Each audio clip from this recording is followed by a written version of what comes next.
الحمد لله رب العالمين والعاقبة للمتقين ولا عدوان إلا على الظالمين أشهد أن لا إله إلا الله وحده لا شريك له شهادة أرجو بها النجاة يوم الدين وأشهد أن محمدا عبده ورسوله الصالح الأمين صلى الله عليه وعلى آله وصحبه ومن تبعهم بإحسان إلى يوم الدين أما بعد. Bapak-bapak dan saudara-saudara sekalian yang saya hormati dan saya muliakan, alhamdulillah di pagi hari yang baik ini setelah melaksanakan salat subuh, suatu nikmat dari Allah Subhanahu wa taala, kita berkumpul di masjid yang mulia ini untuk duduk bersama, saling ingat mengingatkan akan bagian dari agama kita. Ini adalah nikmat dari Allah Subhanahu wa taala pada banyak perkara. Ya, nikmat dari sisi keberadaan kita dalam sebuah majelis ilmu. Dan Rasulullah sallallahu alaihi wasallam telah bersabda, "Ma min qaumin jalasu fi baitin min buyutillah yatluna kitaballahi wa yatadarasunahu fima bainahum illa nazalat alaihimus sakinah wa ghashiyatuhumur rahmah wa haffathumul malaikah wa dzakarahumullahu fiman indah." Tidak ada satu kaum pun yang duduk di rumah dari rumah-rumah Allah, mereka membaca kitab Allah, saling mempelajarinya antara sesama mereka, kecuali akan turun kepada mereka ketenangan. Mereka akan diliputi oleh rahmat, dinaungi oleh para malaikat. Dan Allah akan menyebut orang-orang yang hadir di majelis itu di depan para malaikatnya. Dan juga telah syah dari Nabi sallallahu alaihi wasallam penyebutan majelis-majelis ilmu seperti ini sebagai majelis zikir, sebagai taman-taman surga dan selainnya dari keutamaan. Semoga Allah Subhanahu wa taala memuliakan kita dengannya dan mencatatnya sebagai pahala yang menjadi bekal baik untuk kita semua di dunia dan di akhirat. Kemudian yang kedua, di waktu pagi seperti ini, itu juga adalah sebuah nikmat apabila digunakan dalam hal yang dicintai dan diridai oleh Allah. Karena Rasulullah sallallahu alaihi wasallam bersabda, "Burika li ummati fi bukuriha." Diberkahi untuk umatku di waktu pagi mereka. Ya. Maka di kesempatan pagi hari ini saya ingin mengingatkan diri saya dan semoga bermanfaat untuk seluruh hadirin akan sebuah hadits yang agung yang diucapkan oleh Rasulullah sallallahu alaihi wasallam. Ringkas pada kalimat-kalimatnya, namun ia adalah pokok dan pegangan di dalam beragama. Hadits yang saya maksud adalah hadits yang diriwayatkan oleh Al-Imam Muslim di dalam kitab sahihnya dari seorang sahabat yang bernama Tamim bin Aus Ad-Dari radhiyallahu anhu. Beliau bertutur bahwa Rasulullah sallallahu alaihi wasallam bersabda, "Ad-dinun nasiha, ad-dinun nasiha, ad-dinun nasiha." Rasulullah bersabda, agama adalah nasihat. Agama adalah nasihat. Agama adalah nasihat. 3 kali diulangi oleh Rasulullah sallallahu alaihi wasallam. Maka para sahabat bertanya, "Qulna liman?" Wahai Rasulullah, nasihat untuk siapa? Maka Rasulullah sallallahu alaihi wasallam menjawab, "Qala lillahi wa li kitabihi wa li rasulihi wa li a'immatil muslimina wa ammatihim." Kata beliau, untuk Allah, untuk Rasulnya, untuk kitabnya, untuk Rasulnya, untuk para imam kaum muslimin, dan untuk keumuman kaum muslimin. Iya. Hadits ini adalah hadits yang agung di mana Rasulullah sallallahu alaihi wasallam membatasi agama itu pada nasihat. Beliau berkata bahwa agama adalah nasihat. Dan dimaklumi bahwa ketentuan dalam syariat kita banyak. Ketika dibahasakan oleh Rasulullah sallallahu alaihi wasallam seperti ini, maka pembahasan ini menunjukkan bahwa nasihat itu adalah inti pokok dalam agama. Rasulullah misalnya bersabda, "Al-hajju Arafah." Haji itu adalah Arafah. Padahal amalan di dalam haji sangat banyak sekali. Bukan cuma Arafah saja. Tapi karena Arafah adalah rukun terpenting di dalam haji, maka Nabi hanya menyebutkan bahwa haji adalah Arafah. Demikian pula Nabi sallallahu alaihi wasallam bersabda, "Al-birru husnul khuluq." Kebaikan itu adalah akhlak yang mulia. Padahal kebaikan banyak. Tapi begitu beliau batasi bahwa kebaikan adalah akhlak yang mulia, ini menunjukkan bahwa akhlak yang mulia ini adalah pokok kebaikan. Pokok kebaikan. Demikian pula di dalam hadis ini. Rasulullah sallallahu alaihi wasallam bersabda, "Ad-dinun nasiha." Agama adalah nasihat. Menunjukkan bahwa nasihat adalah inti pokok di dalam agama. Iya. Dan nasihat ini sebagai inti pokok dalam agama adalah hal yang ditunjukkan oleh dalil-dalil yang lain. Di antara dalil yang menunjukkannya, Rasulullah sallallahu alaihi wasallam menjadikan nasihat ini sebagai salah satu perkara yang diambil sebagai baiat. Iya. Nabi kadang mengambil sumpah setia dari para sahabatnya pada sebagian perkara agama. Dan di antara baiat yang diambil oleh para sahabat adalah apa yang dituturkan oleh Jarir bin Abdullah al-Bajali radhiyallahu anhu. Beliau bersabda, "Bay'atu Rasulullah sallallahu alaihi wasallam ala as-sam'i wat ta'ah wan nushi li kulli muslim." Kata beliau, saya membaiat Rasulullah sallallahu alaihi wasallam untuk mendengar dan taat kepada pemerintah. Dan membaiat Nabi untuk menasihati setiap muslim. Untuk menasihati setiap muslim. Dan juga nasihat ini apabila datang dari seorang mukmin meminta nasihat kepada saudaranya, maka dari hak mukmin tersebut diberikan nasihat untuknya. Karena itu dalam hadits Abu Hurairah riwayat Bukhari dan Muslim, Rasulullah sallallahu alaihi wasallam bersabda, "Haqqul mu'min 'alal mu'min sittun." Hak seorang mukmin terhadap mukmin lainnya ada 6. Salah satunya, "Wa idza stansahaka fansah lahu." Apabila dia meminta nasihat darimu, maka nasihatilah dia.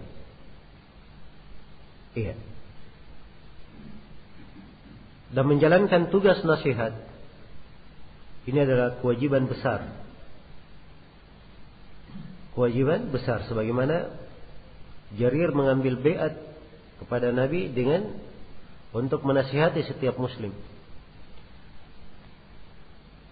Dan Rasulullah sallallahu alaihi wasallam menjelaskan besarnya kewajiban nasihat ini di dalam hadits Ma'qil bin Yasar yang diriwayatkan oleh Imam Al-Bukhari dan Imam Muslim. Rasulullah bersabda, "Ma min 'abdin yastar'ihi Allahu ra'iyatan thumma lam yahutha bi nasihatin illa harramallahu alaihi al-jannah." Kata Nabi sallallahu alaihi wasallam, tidak ada seorang hamba yang Allah beri kepadanya tanggung jawab. Tanggung jawab suatu kepemimpinan ra'iyah. Apakah kepemimpinan khusus dalam bentuk keluarga masyarakat atau ra'iyah dalam kepemimpinan umum sebagai kepala negara, kepala pemerintahan. Tidak ada seorang hamba yang diberi oleh Allah suatu tanggung jawab, kemudian dia tidak mengurus tanggung jawabnya itu dengan nasihat, kecuali Allah haramkan untuknya surga. Perhatikan bagaimana diharamkan terhadapnya surga karena dia tidak menegakkan kewajiban nasihat, padahal ia merupakan tanggung jawabnya. Karena itu inti yang paling penting yang hendaknya kita pahami pada hadits ini adalah memahami apa nasihat itu. Karena kata nasihat ini bahasa Indonesia. Apa sudah di-Indonesiakan? Tapi pembahasannya untuk makna Indonesia berbeda dengan makna yang diinginkan di dalam syariat kita. Mana yang diinginkan di dalam syariat kita dengan kata nasihat itu lebih luas dari kata nasihat yang diinginkan di dalam makna bahasa kita. Kalau dalam bahasa Indonesia nasihat, ya, si ayam nasihati anaknya, itu artinya memberikan wejangan-wejangan, ya, dan kadang menasihati, kadang menegurnya. Itu makna nasihat ya dalam bahasa kita. Tapi dalam bahasa Arab nasihat itu dari kata an-nusuh. Iya. Dari kata an-nusuh. Kalau misalnya dikatakan nasahtul asal, saya menasihati madu, itu artinya dia perah madu tersebut hingga keluar madunya saja, bersih dari kotoran-kotoran.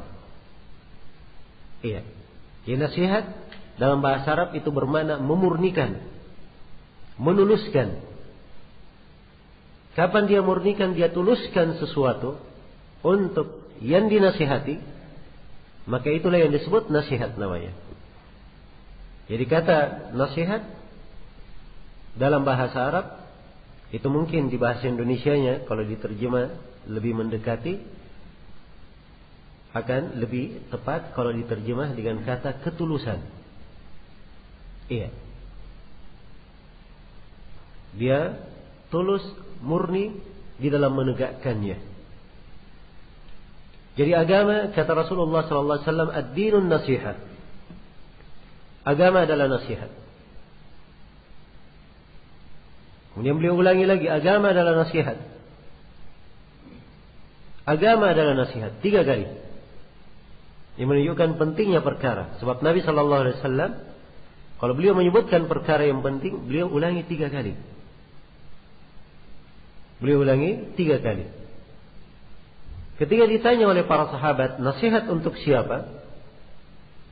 Maka Nabi SAW menjawab. Nah, dari sini yang perlu kita perhatikan, penjabaran ketulusan dalam 5 hal yang dijawab oleh Nabi, atau dalam 5 arah yang kita menuluskan nasihat itu. Iya. Rasulullah menjawab, lillahi, nasihat ketulusan untuk Allah.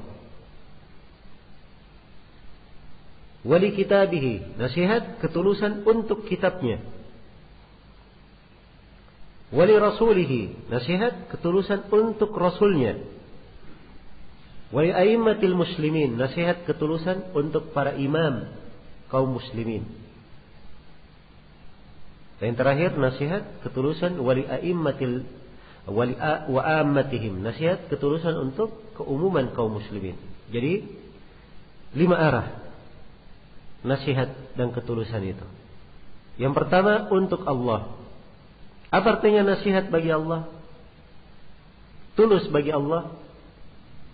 Ya, di sini tadi kalau kita terjemahkan nasihat dalam bahasa Indonesia, ini tidak cocok ya dikatakan nasihat untuk Allah dengan makna bahasa Indonesia kita. Karena itu perlu diluruskan maknanya kembali kepada asalnya dalam bahasa Arab. Nasihat ketulusan. Bagaimana seorang itu tulus, memurnikan amalan, niat untuk Allah Subhanahu wa taala? Iya. Nasihat untuk Allah mencakup banyak perkara. Yang pertama, ketulusan kepada Allah dengan beriman kepada Allah. Subhanahu wa ta'ala.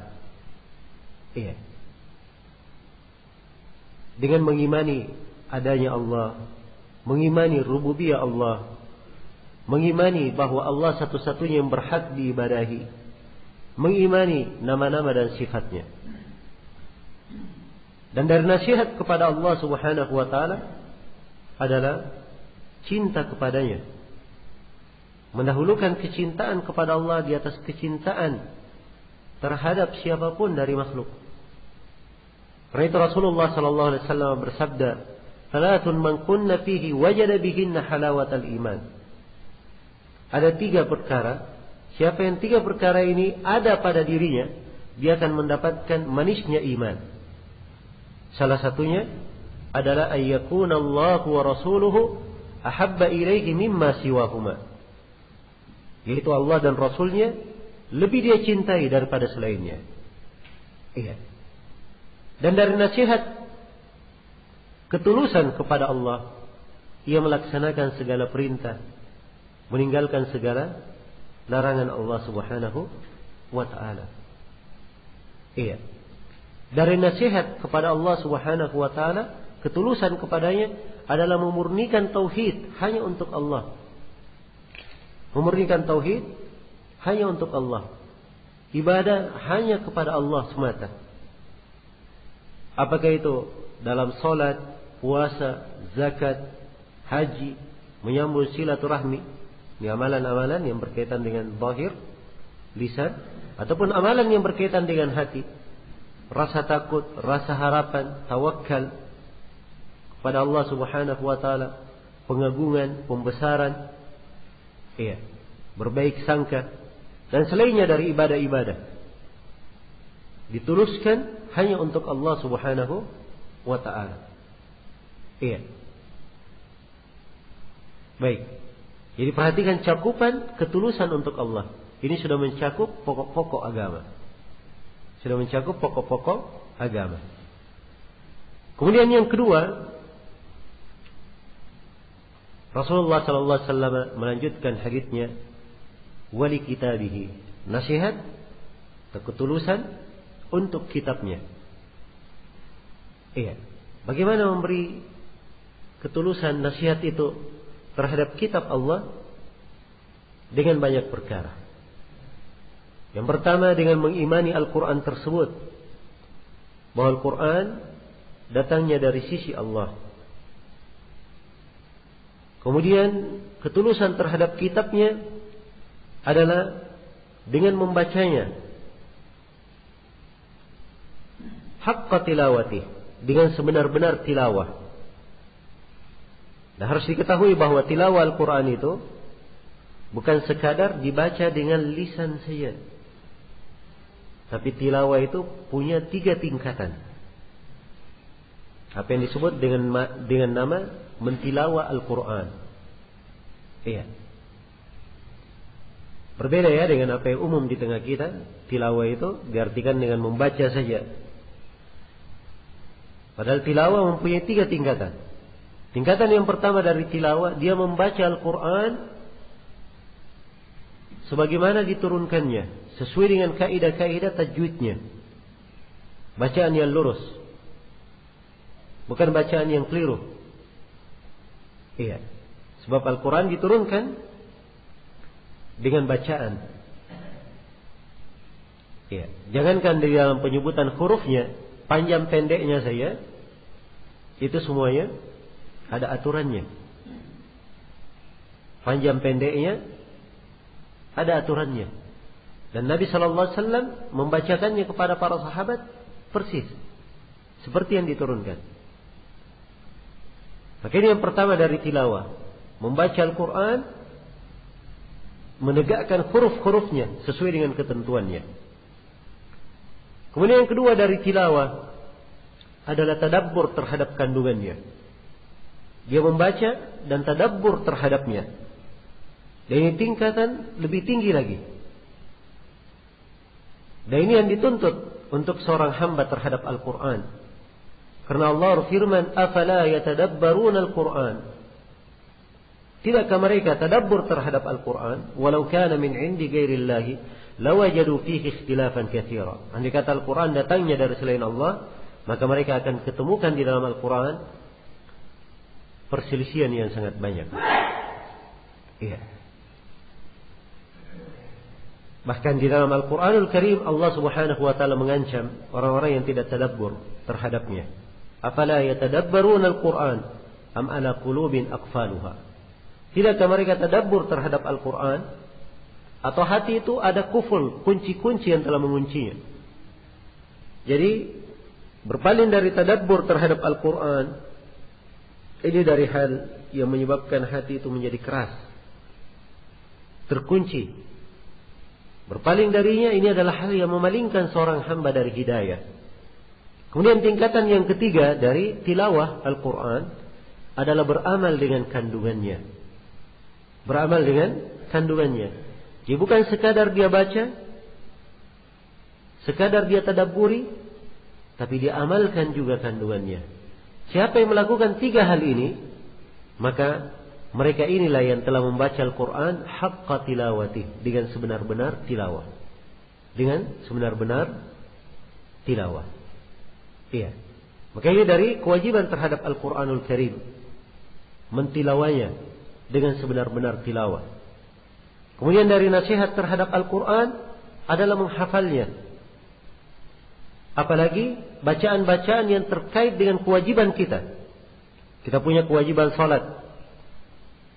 Harus ada bacaan di dalam salat. Maka paling tidak seorang dia membaca Al-Fatihah dari Al-Quran dengan bacaan yang benar, dan dia baca 2 surah dari Al-Quranul Karim, untuk bisa menjadi bekalnya dalam membaca bacaannya di dalam sholat. Iya. Dan ini alhamdulillah dimudahkan oleh Allah Subhanahu wa taala. Hanya menjadi masalah banyak dari kaum muslimin tidak menyadari kewajibannya. Padahal kalau dia duduk dan memperbaiki bacaannya kepada seorang guru yang bagus tajwidnya, iya, maka itu hanya memerlukan beberapa waktu untuk meluruskan bacaan. Untuk meluruskan bacaan. Tapi banyak dari kita melalaikan hal ini. Padahal ini berkaitan dengan kewajiban. Maka ada dari bentuk hafalan yang diwajibkan. Dan ada dari bentuk hafalan sifatnya sunnah. Karena orang yang mahir membaca Al-Quran, orang yang menghafalnya, itu memiliki keutamaan-keutamaan. Dan diterangkan di dalam banyak ayat Al-Quran dan di dalam hadits-hadits Rasulullah sallallahu alaihi wasallam. Dan di antara keimanan, nasihat terhadap kitabnya, kita beriman terhadap seluruh ayat-ayatnya, yang muhkam maupun yang mutasyabihnya. Iya. Dan ini bagian dari nasihat ketulusan terhadap kitab Allah Subhanahu wa taala. Juga dari ketulusan terhadap kitabnya adalah membela Al-Quran ini, membela orang-orang yang menyandangnya, dan mencintai orang-orang yang mempelajarinya. Ini semuanya adalah bentuk nasihat ketulusan terhadap kitab Allah Subhanahu wa taala. Kemudian yang ketiga dari nasihat, dari arah nasihat yang disebut oleh Nabi sallallahu alaihi wasallam adalah wali rasulihi. Nasihat ketulusan untuk rasulnya Nabi Muhammad sallallahu alaihi wasallam. Iya. Ketulusan kepada Nabi itu pada sejumlah perkara. Yang pertama adalah kita mengimani bahwa beliau adalah Rasul dari sisi Allah Subhanahu wa taala. Kemudian yang kedua, kita taat kepada beliau pada segala perintah beliau. Apa saja yang beliau perintah, kita wajib untuk menaatinya. Wajib untuk menaatinya. Karena itu dalam Al-Quran perintah taat kepada Ar-Rasul disebut dalam 33 tempat. Ya. Seringnya digandengkan dengan perintah taat kepada Allah. Perintah taat kepada Allah. Bahkan Allah berfirman di dalam Al-Quran, "May yuti'ir rasula faqad ata Allah."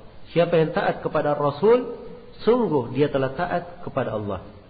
Dijadikan ketaatan kepada Rasulullah sallallahu alaihi wasallam sama halnya dia taat kepada Allah. Kemudian yang kedua dari nasihat, yang ketiga dari nasihat kepada Rasulnya adalah meninggalkan segala larangannya. Apa yang dilarang oleh Nabi hendaknya kita berhenti. Wa ma ataakumur rasulu fakhudhu wa ma nahakum anhu fantahu. Allah firman, apa yang didatangkan oleh Rasulullah terimalah dia. Dan apa yang dilarang oleh Rasulullah sallallahu alaihi wasallam hendaknya kalian berhenti darinya. Kemudian dari nasihat ketulusan kepada Rasulnya adalah kita membenarkan, mempercayai segala berita beliau. Sebab Rasulullah sallallahu alaihi wasallam tidak pernah berucap dari hawa nafsunya. Yang beliau ucapkan adalah wahyu yang diwahyukan kepada beliau. Allah firman, "Wa ma yantiqu 'anil hawa in huwa illa wahyu yuha." Nabi itu tidak pernah berucap dari hawa nafsunya. Yang beliau ucapkan adalah wahyu yang diwahyukan kepadanya. Kemudian dari nasihat ketulusan kepada Rasulnya, seorang tidak boleh mengambil tuntunan agama apapun kecuali berasal dari Rasulullah sallallahu alaihi wasallam. Harus diambil dari Nabi. Sebab Nabi adalah perantara antara kita dan antara Allah. Jalan agama ini hanya datang melalui jalur Rasulullah sallallahu alaihi wasallam. Karena itu mengambil perkara agama yang tidak ada tuntunannya dari Nabi itu dianggap sebagai perkara yang menyesatkan dan amalan pelakunya tidak diterima. Kata Nabi sallallahu alaihi wasallam, "Man ahdatha fi amrina hadza ma laysa minhu fa huwa raddun." Siapa yang mengada-adakan di dalam perkara kami ini apa yang bukan darinya, maka amalannya tertolak. Dalam riwayat yang lain, "Man 'amila amalan laysa 'alaihi amruna fa huwa raddun." Siapa yang beramal dengan sebuah amalan tidak dibangun di atas tuntunan kami, maka amalan tersebut adalah amalan yang tertolak. Iya. Dan dari nasihat terhadap Rasulnya, ketulusan kepadanya adalah mencintai beliau, melebihi kecintaan terhadap seluruh makhluk. Karena itu Nabi sallallahu alaihi wasallam bersabda, "La yu'minu ahadukum hatta akuna ahabba ilaihi min walidihi wa waladihi wan nasi ajma'in." Tidaklah salah seorang dari kalian itu beriman kepada Allah hingga dia menjadikan saya, kata Nabi, sebagai orang yang paling dia cintai, melebihi kecintaannya kepada ayahnya, kepada anaknya, dan melebihi kecintaannya kepada seluruh manusia. Karena itu dari bentuk ketulusan kepada Allah dan Rasulnya, apabila bertentangan antara hak Allah dan Rasulnya dengan hak makhluk, dia dahulukan hak Allah dan hak Rasulnya. Dan ini dari ketulusan dalam agama. Kemudian yang keempat dari ketulusan yang disinggung oleh Rasulullah sallallahu alaihi wasallam dalam hadis ini adalah wali a'immatil muslimin. Iya, nasihat ketulusan untuk para imam kaum muslimin. Dan para imam kaum muslimin ada dua golongan. Yang pertama adalah para ulama. Karena para ulama adalah pemimpin di tengah umat, panutan dan rujukan umat. Karena itu nasihat terhadap para ulama tergambar dalam beberapa bentuk. Yang pertama adalah mencintai mereka. Sebab kecintaan terhadap para ulama itu adalah kecintaan terhadap ilmu. Kecintaan kepada apa yang mereka sandang dari ayat-ayat Al-Quran dan hadits-hadits Rasulullah sallallahu alaihi wasallam. Iya. Maka ini bentuk ketulusan yang pertama. Karena itu Rasulullah sallallahu alaihi wasallam bersabda, "Laisa minna man lam yujilla kabirana wa la yarham saghirana wa la ya'rif li'alimina haqqahu." Bukan dari kami umat Islam orang yang tidak memuliakan orang tuanya, tidak merahmati orang kecilnya, dan tidak mengetahui kedudukan alim di antara mereka. Kemudian dari hak para ulama, dari nasihat untuk para ulama adalah menerima dan mengambil ilmu yang mereka sampaikan, yang bersumber dari Al-Quran dan Sunnah Rasulullah sallallahu alaihi wasallam. Dan juga dari nasihat terhadap mereka adalah membantu mereka di dalam menegakkan kewajiban dan tugas-tugas agama. Sebab pada penegakan kewajiban dan tugas-tugas agama itu terdapat kemaslahatan untuk seluruh umat. Terdapat kemaslahatan untuk seluruh umat. Kemudian dari nasihat terhadap para ulama, iya, ketulusan terhadap para ulama, mengikuti mereka dengan dalil. Mereka ditaati dan diikuti dengan dalil. Iya.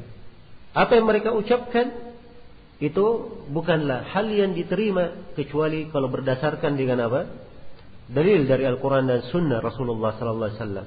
Karena itu kata Imam Malik rahimahullahu taala, "Ma minna min ahadin illa yu'khadhu min qawlihi wa yurad illa sahib hadzal qabr." Kata Imam Malik, dan beliau di Masjid Nabawi, beliau berkata, tidak ada seorang pun di antara kita kecuali ucapannya ada yang diambil dan ada yang ditolak.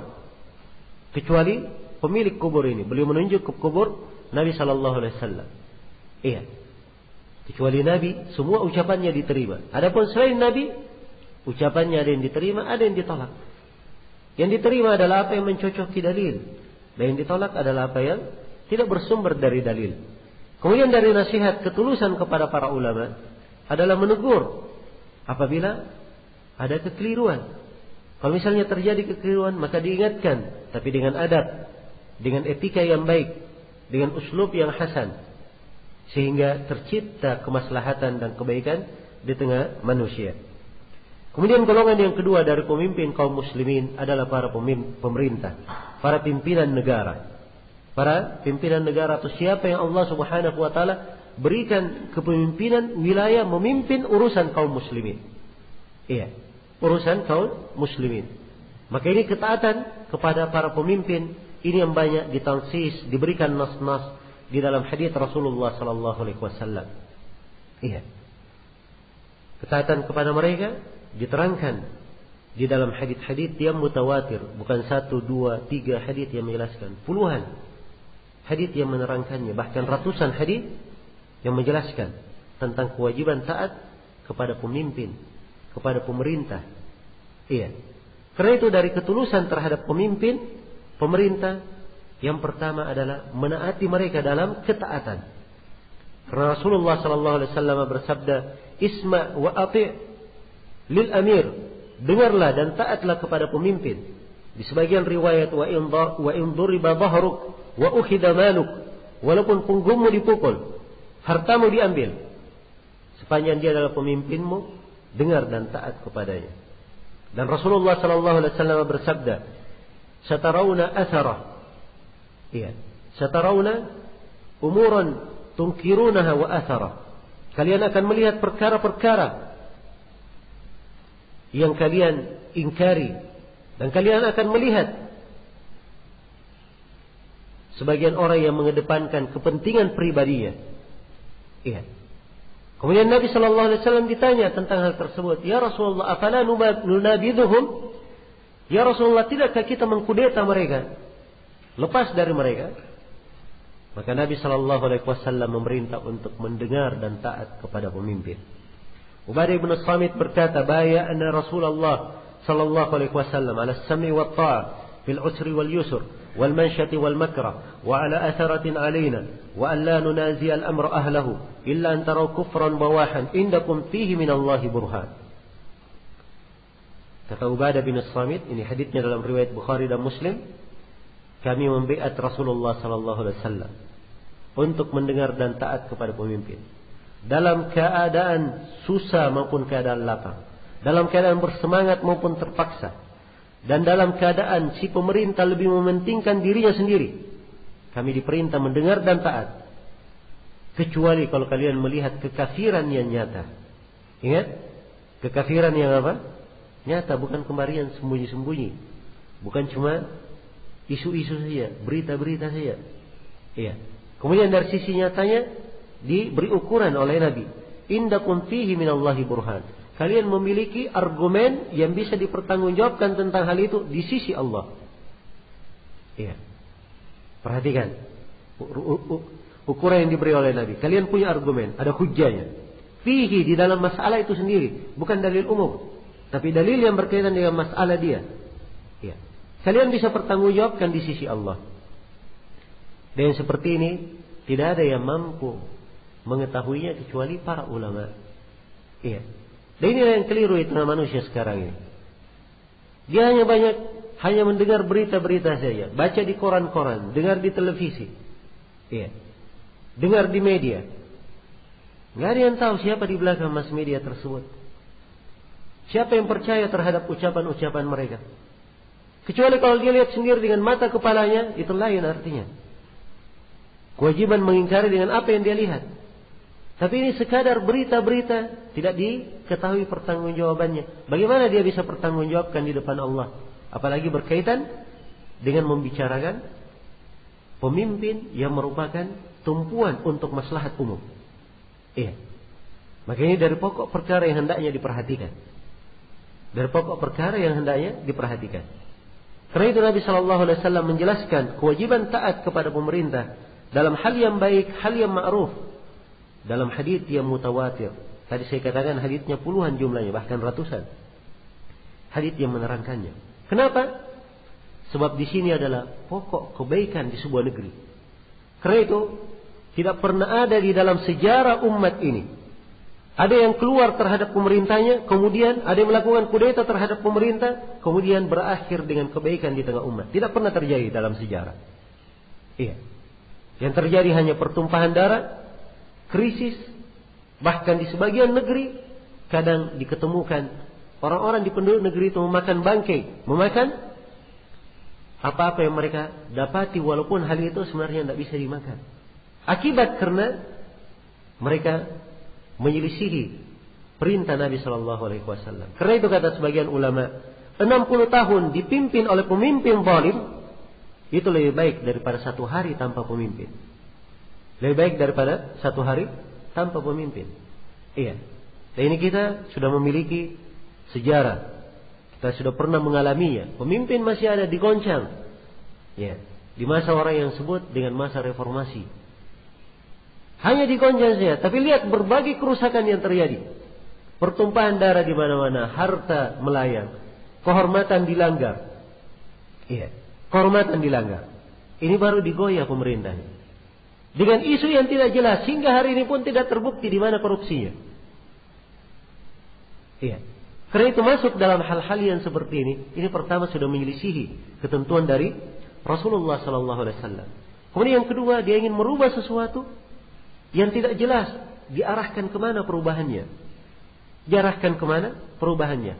Baik, dia anggap pemimpinnya zalim, perlu diganti. Sekarang setelah pemimpinnya dia turunkan, siapa yang menggantinya?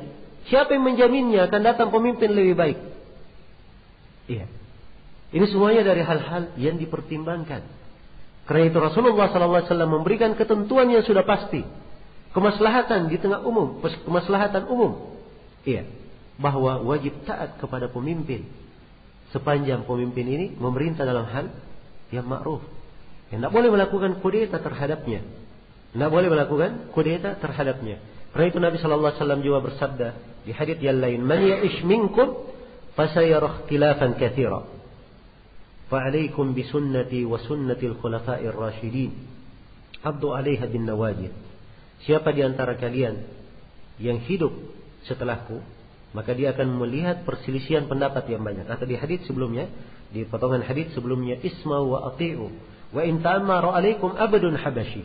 Dengarlah dan taatlah kalian kepada pemimpin, walaupun yang menjadi pemimpin kepada kalian adalah seorang budak Habsyi. Dia budak tapi menjadi pemimpin. Di sebagian riwayat cacat anggota tubuhnya. Ya, hilang telinganya, hidungnya, tapi dia adalah pemimpin kalian, wajib kalian dengar dan taat kepadanya. Ini dari kemaslahatan yang dijaga di tengah kaum muslimin oleh Rasulullah SAW. Dan yang dilakukan oleh para sahabat.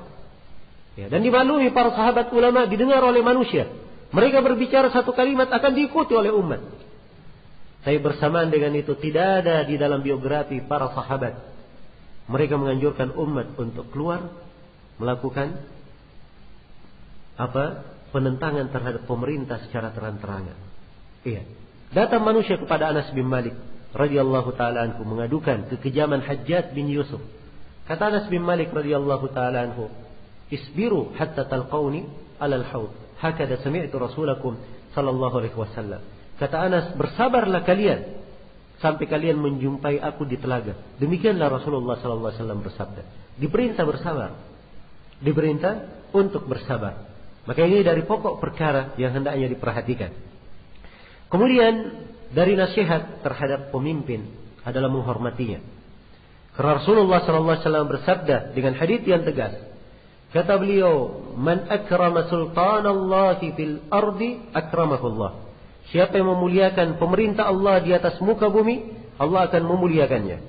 "Wa man ahana sultanallahi fil ard ahanahullah." Siapa yang menghinakan pemerintah Allah di atas muka bumi, maka Allah akan menghinakannya. Iya. Ini hadis dari Nabi sallallahu alaihi wasallam. Dari ucapan beliau. Karena di dalamnya terdapat kebaikan dan kemaslahatan untuk manusia. Kemudian dari nasihat dan ketulusan kepada pemerintah. Kalau ingin menegur mereka, menasihati mereka, maka ditegur dengan cara yang benar. Karena itu kata Nabi sallallahu alaihi wasallam, "Man kana indahu nasihatul lidhi sultan, fala yubliha alaniyah, wal ya'khudh bi yadihi, wal yansahhu sirran." Siapa yang memiliki nasihat, ingin memberi ketulusan nasihat kepada seorang yang memiliki kekuasaan, jangan dia sebarkan nasihat itu terang-terangan. Jangan dia sampaikan di depan umum. Tapi dia ambil tangan pemerintah itu, dia nasihati secara rahasia. Kalau diterima oleh si pemerintah, itulah yang diinginkan. Kalau tidak diterima, maka dia telah menunaikan kewajibannya. Dan ini hadits yang agung. Mana dari umat yang melaksanakannya? Iya.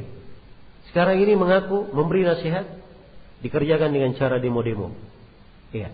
Dan ini dari hal yang tidak pernah ada di dalam tuntunan agama kita. Ya. Nasihat kadang sebagiannya. Ya. Dan ini termasuk kekeliruan umum. Kadang sebagiannya mengaku memiliki pemahaman agama, tapi membiarkan keburukan penguasa di mimbar-mimbar. Dan ini semuanya bukan dari jalan umat Islam. Bukan dari jalan para ulama, bukan dari jalan umat Islam, apalagi jalan para ulama. Karena ini tidak ada di dalam sejarah para sahabat, para tabi'in, dan para ulama Islam. Imam 4 dan seluruh imam ahli sunnah sepakat, dan hampir di setiap buku akidah diterangkan tentang ketidakbolehan hal tersebut. Karena itu diperhatikan, ini semuanya dari bentuk ketulusan yang hendaknya diperhatikan oleh seorang hamba, dijaga dan dipelihara. Nabi menegaskan wali a'immatil muslimin, nasihat ketulusan untuk para imam kaum muslimin. Kemudian yang terakhir adalah nasihat wali ammatihim, nasihat ketulusan untuk keumuman kaum muslimin. Kaum muslimin secara umum, nasihat terhadap mereka, kita cinta kebaikan untuk kaum mukminin dan mukminat. Cinta kebaikan untuk mereka. Segala hal yang bermanfaat untuk mereka, kita berusaha untuk mewujudkannya dan memberikannya. Karena itu Nabi sallallahu alaihi wasallam bersabda, "Man istata'a